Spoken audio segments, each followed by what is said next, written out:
This is Realtors in Vacant Listings Drinking Wine. How's that for a title? I think it's an okay title. It kind of works. No? Okay, let's try again. Today, I've invited over my close friend and industry colleague, Zach Goldsmith from Hilton and Highland in Beverly Hills to do a blind tasting with me. He thinks that I've asked him over to give some sort of market advice, market intelligence, but the truth is, I've already told you about the market. Ben, yo, we're up here. What is this? You homeless? What are you doing with this? We're gonna drink some wine. Okay. Talk about the market, drink some wine. I guess we could talk about the market. I just thought, because it was Friday, we could just, a blind taste of wine. Is this real? What, are you kidding? No. Will you invite me here for a date?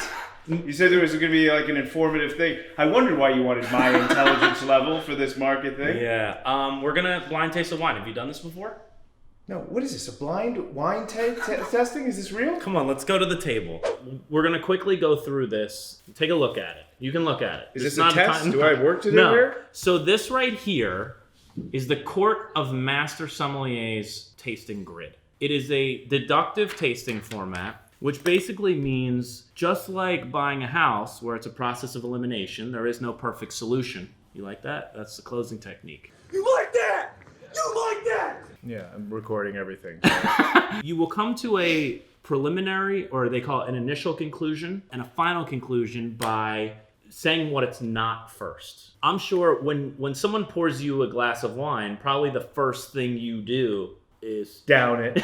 is down it. Yeah. You really know how to dance when you go up. Then the second glass. Go ahead. Yeah, the second glass. You can learn so much about a wine when you're tasting critically by first looking at it and then smelling it. And in fact, when you blind taste, when you actually do the tasting part, you are confirming the theories you've made about the wine from looking at it and smelling it first. So many times I've called wines just by looking at it and smelling it. So master sommeliers are going to be able to tell from the color and the smell more than the taste. Stop cheating and trying to see what it is. What's the difference if I see the bottle? I'm gonna tell you the vintage. I'm gonna be able to tell you the I don't want any cheating. vineyard, the winery it's How from. classy is this, by the way? I don't even know if it's red or white at this point. I was gonna bring a decanter, but I was like, I don't. Not for me. It's too sophisticated for Zach. Yeah. First things first here. What experience do you have doing this? My first time I went for my master sommeliers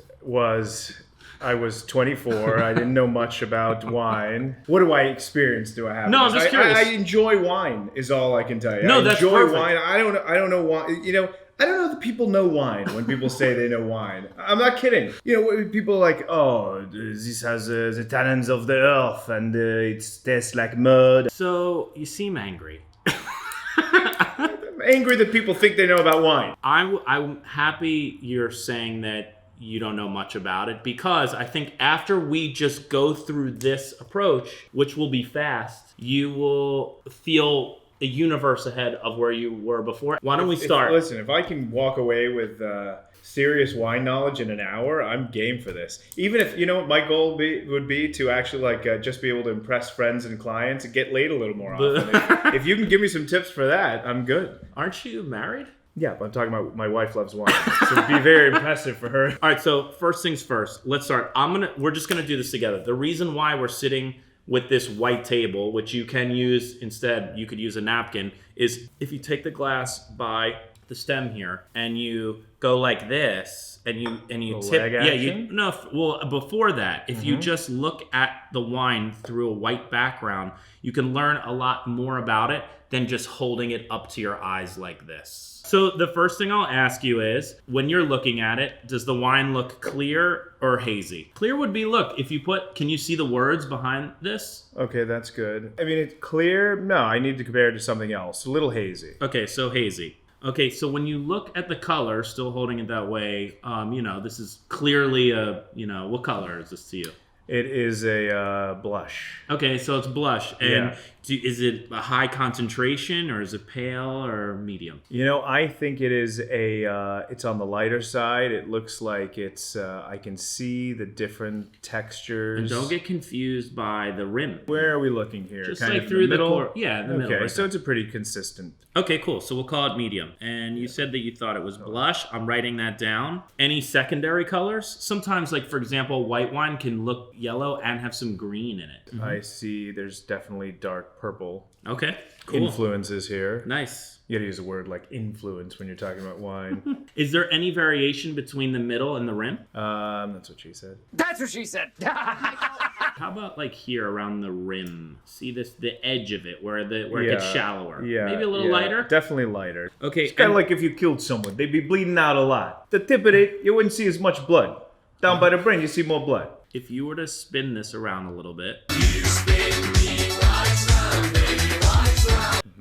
Do you see any staining of the glass? I mean, you definitely see A little bit. it Little goes bit. darker to lighter. Now the legs, which on the grid they call tiering. A lot of people, they'll be swirling the wine around and they'll say, oh, this thing has got great legs. And they think it's some indication of quality. Idiots, right? Yeah, it is no indication of quality. No. All it is an indication of How dirty the glass is viscosity. Viscosity. Yeah, viscosity. You write that down for me? Yes. So looking at the legs here, yeah, what do you see? I see a high level of viscosity. I know. A little thick, little meat on her. Girl, you're thicker than a bowl of oatmeal.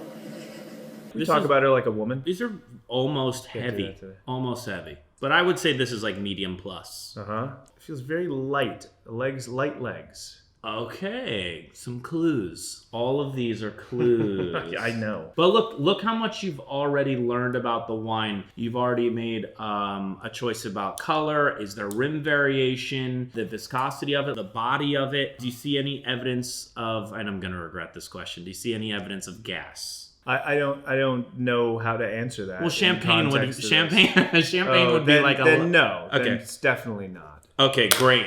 Now we move on to the nose. It'd be nice to do a line of blow before we do this. Really clear out the senses. You know what I mean? So the first thing I want you to think about before anything is it A, flawed or faulty, or B, the intensity of it. The rest we'll go through after that. But faulty would be like, does it smell like a wet dog or a basement? Because that would be It's a sign of wine that's gone off. Yeah, Uh-huh. it is. Shall we? We're looking for wet dog. Right? No wet dog. It's pretty, isn't it? Kind of lovely. So oftentimes Like when an you adult peanut butter and jelly sandwich. It's peanut butter jelly time. So oftentimes when you smell a wine from Napa Valley, a warm vintage, the second you smell it, it's like burning your nostrils from the alcohol and the concentration. But even though this is your blind tasting, I think you'd agree with me that's not happening. So we can eliminate California? I don't know. Maybe. We'll see. So you'd say what? Moderate intensity. The wine is, it's not flawed. We would say normally if you want to be funny about it, you smell it and you go, the wine is sound. What do you mean if you want to be funny about it? What do you mean I'm funny? It's funny, it's a good story. It's funny. You're a funny guy. Like if you're tasting with other people and you want to say it's not flawed out loud, you would say the wine is sound. The wine is sound. Is this like I'm going to look like an idiot doing this? Or No, is this actually, people are going to be like, "What do you mean?" And you're gonna be like, "Well, it's not flawed." I have another great pro tip for you guys and for you. When the wine steward or sommelier, whoever it is, the waiter pours the wine for you when you're at a restaurant to taste it before they pour it, you don't taste it, just smell it. Ooh. So I just go, That's why they... Yeah.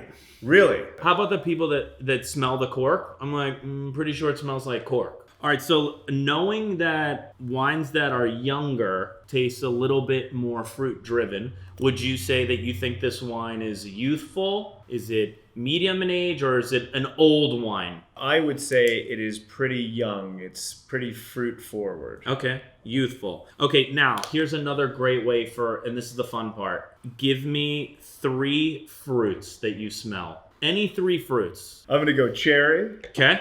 Glacier cherry. Let me. I love that you qualified it. You're already professional. Thank you. I'll give you a hint. Give me more red-colored fruits. The wine is red. Yeah. I'm smelling blackberries in here. Okay.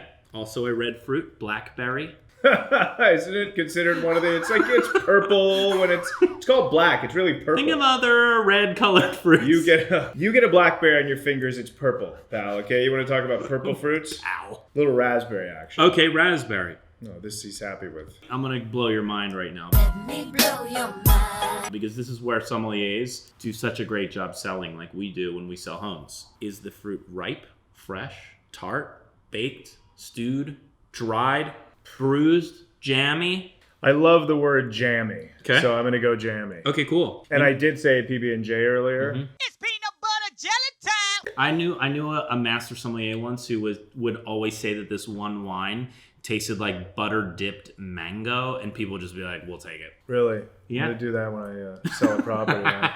These houses are like butter milk dip mango. Butter dipped mango house. How about non-fruit? So here are examples Non-bloody- that I'm not saying I smell. I know examples. Okay, you want to comment? Tobacco. Mm-hmm. Vanilla.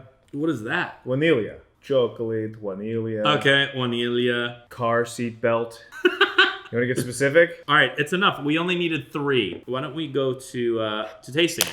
Finally, let's first cheers All right, let's toast. and make weird. Some say drink the water. I will drink the wine. We're doing a little gurgle swirl thing. Ooh, let's see that. Yeah. Yeah. You can easily choke doing that. By the way, I brushed my teeth right before I got here. I just realized I taste a lot of just like toothpaste. I drink coffee. No, in that's between. actually good. That's the move. Little coffee bean, actually. You think of it? All right, so let me ask you this. When you take a sip, did you feel the side of your tongue water, or did your tongue go to the top of your mouth naturally? Side water. You did? Okay. Side water. So that is a direct representation of acidity. Acid is a great preservative. It makes for a great preservative in wine. Not in my esophagus. Destroys it.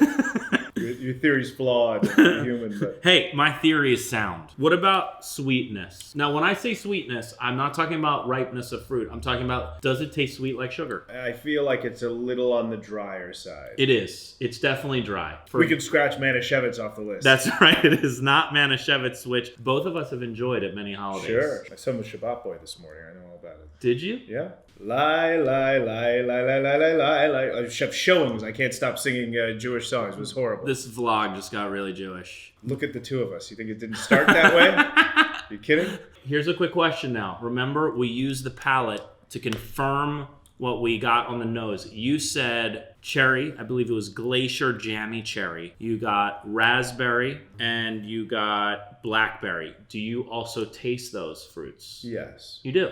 Okay, so normally in a blind taste, you'd be like, they run down and they go, cherry confirmed, raspberry confirmed, blackberry confirmed. I'm also kind of now getting, do you get any non-fruit flavors? I mean, there are definite flavors that I cannot identify. That's good. I like that. That means, by the way, you're now starting to understand the difference between a $5 and a $500 bottle of wine. Why in a 5 you'd be able to identify everything that's in there pretty simply? They're hollow. There's no depth to them. This wine has a character in such a way where you're going, man, I can't even tell what some of these tastes are. That's cool. That's actually cool. And as you taste more will become clear to you. All right, so look, we're coming to the end here. Now, moving forward, we've looked at the wine, we've analyzed what it looks like, we have smelled the wine, then we've confirmed on the palate what we saw. Now, normally, what the next part is what we call the initial conclusion. So you'd say, I think it's one of these 3 grapes or wines, and it's from, I'm gonna take over here. Shit. It's probably from one of these 3 countries. Mm-hmm. Okay, so based on what you said as you took us through with your self-proclaimed novice wine palate, I'm going to make an initial conclusion. You said that the wine, just to recap, you said that the wine was medium-ish in body and appearance. You said that it was youthful. You said that there were many or several flavors that you could not ascertain. You named more berries and berry-like fruit. You named some other non-fruit items like leather and car seatbelt, I believe you eloquently described it as. We'll make sure that the winemaker does not see this. You said that the wine was pretty dry and it had a good amount of acid. So with that, wines generally that are more acid driven come from cooler climates. So I'm going to guess that this is from the old world. It's somewhere in Europe, whether it's France, Spain, Italy. And that was a great accent. It's not my accent, it's this Italian, but I do a very good American accent. You agree, huh? Oh my God. It's from the Firenze, this wine. Go ahead, you will see. What's crazy is moments ago he did like a Brooklyn mobster accent. That's not me. Now he's like a farmer from Someone Florence. else. So from that, I would say it's fairly young. So the vintage range is probably 2000. They like you to give 3 years. So let's say like 2014 to 2017. And I would be say... that accurate? Well, yeah, you should be within 3 years. Okay, wow. and then grape varietals. He said cherry right away. So to me, I go right to Italy at Sangiovese. He said a good amount of berries. So I would say Pinot Noir. And then I would say maybe like Grenache from the south of France. And then for a final conclusion, I just gave you 3 hints. What do you think this wine is? There is no wrong answer. Well, actually, there's many wrong answers and only one right answer. I think it is a rosé, first of all. There's no wrong answers. You know what's an underrated technique, by the way, that I don't think you did? He's trying to buy time. It's a feel. Not as many people do the feel. You kind of get a sense. Like this is you more can about hear the it. experience with the glassware. No, no one likes to hear. No one listens enough to the wine. What is the wine saying to you? It's saying, Zach, give an answer. Stop trying to buy Got time. it. I would say this is a French Pinot 2015. Guys, this is a 2014 French Pinot Noir. Get the fuck out of here. Get the fuck out! Get the out of here. Is that right? I didn't see this thing beforehand. So this is Gevrey Chambertin. It is from a region in France known as the Côte de Nuit. It is where all the Pinot Noir comes from in Burgundy, which is where the best Pinots in the world come from. Generally, when I hear someone say they love, love, love New World wines, California, Australia, but they want to try Pinot from Europe, they've heard it's lighter, but they want to try it, I bring them Gevrey Chambertin because it is generally the most vibrant, youthful, bold for a lighter wine that is Burgundy Pinot. Guys, you just witnessed. He's in awe of himself right now. He's in awe of himself right now. Like now he's the thinker. He's you know. So there you go. That is blind tasting wine with the grid. And I present to you the newest member of the Court of Master Sommelier. Take a picture. That's awesome. Guys, we're going to keep doing wine stuff. So stay tuned in. Comment, like, subscribe. We will try to do all the things that you want to see.